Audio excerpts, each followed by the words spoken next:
how you can enable dark mode on your iPhone. Now before I start, if you are new to our channel, just head down below and hit the subscribe button and also press the bell icon so you get notified when we release our new videos.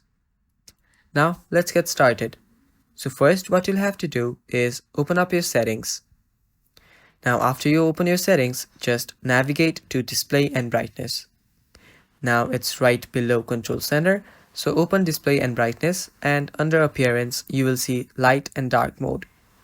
Now just select the dark mode and your device's default appearance will be dark. Now you can also select automatic and you'll get options like this that says you can select light mode for a certain period of time and dark mode for a certain period of time, and it will change automatically. But let's not do that and just select dark mode. Now after you do this, your device is now on dark mode.